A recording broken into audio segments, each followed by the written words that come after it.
guys, I'm Nicole Self, the owner and stylist of Selfness Hair Studio, for those of you who don't know me, and for those of you who do, hello and thank you for watching. So today I wanted to go over with you guys the basics of shampooing and conditioning your hair and how to do it the correct way. Now I know this seems pretty straightforward and it's something you do on the regular, but I assure you there might be some steps you're either not quite hitting the mark with or not doing correctly. So I just want to go over those simple methods that'll make your washing and your conditioning much more effective and have your products work for you in the correct way that they should be. Now I've got my hair already prepped with shampoo in it. So what you want to do though prior to shampooing is make sure that your hair is thoroughly saturated. So just go ahead and run your hair under the water, like lukewarm water, for a good minute or so and make sure it's really, really wet and damp. So a lot of products, especially the professional lines, are hydrophilic, meaning they're water loving. So it's going to take your hair to be really saturated to really see those suds and for it to start working. So while my hair is already prepped and I do have the shampoo in it, an important thing to note is the amount of shampoo that you're using. You really don't want to be excessive with it. Now the only thing that would dictate maybe using a little bit more or less is the thickness of your hair, but the length of your hair really doesn't matter because the point of shampoo is to really just be focused on that root area. We're not really worried about the mid-lengths and ends as much. It's the root area where we're going to have buildup, we're going to have the oil creation and things that really need to get clean. So I always recommend just starting with a teaspoon size amount, and that's pretty much a universal measurement that most people can go by. So you're going to want to put about a teaspoon size of the shampoo in your hand and then emulsify it in your hands first prior to then you don't want to just take the shampoo and the product and just plop it on your head and then just go at it really roughly. You want to just emulsify it in your hands a little bit first. We've got our hair really nice and saturated, and then we'll go ahead and apply the product. Now, once we have the product in, you want to avoid being really aggressive with your hair or really, really rough.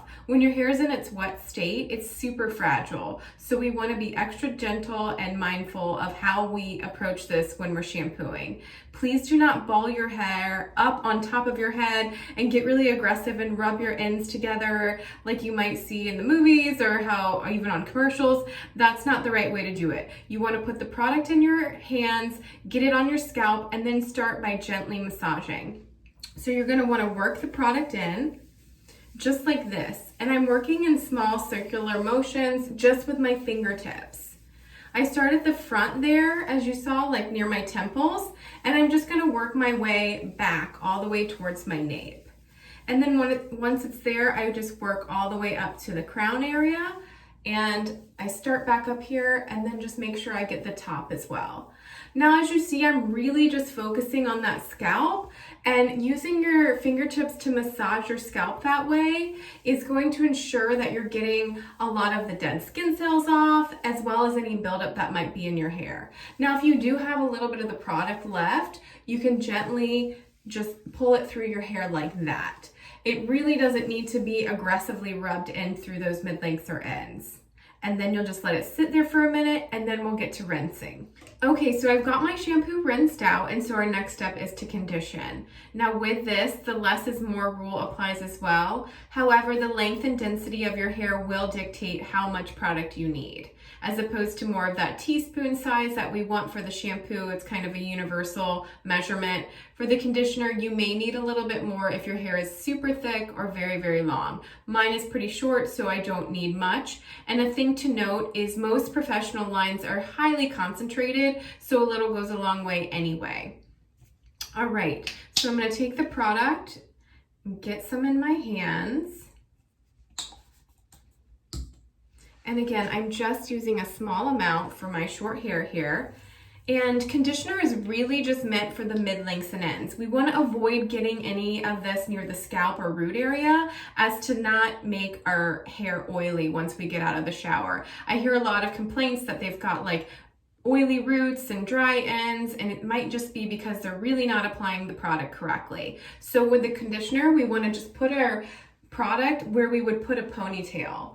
So just those mid-lengths and ends, and really make sure you get it in there nice and even.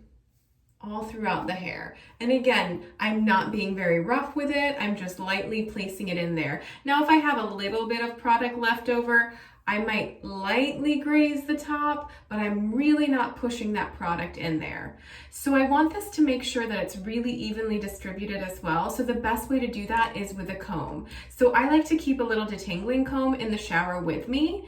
And what you want to do is just to be mindful, don't start from the top and then rake through, just in case there are any knots or tangles. You want to just start from the bottom and then gently comb the product up.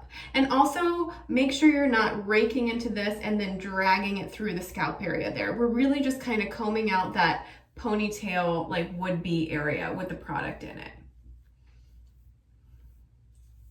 All right, so once it's evenly distributed, you want to let it sit in there for at least a good minute or two. Conditioner is like a moisturizer that would have been for your skin, so you want it to let it work its magic, and so give it a second to sit on there. Once it's been on there for a good minute or two, you can go ahead and rinse that out, make sure it's thoroughly rinsed, and you're good to go. All right, so that's it. Thanks so much for watching. If you have any questions or comments you'd like to leave, please leave them below. I'd love to hear from you guys.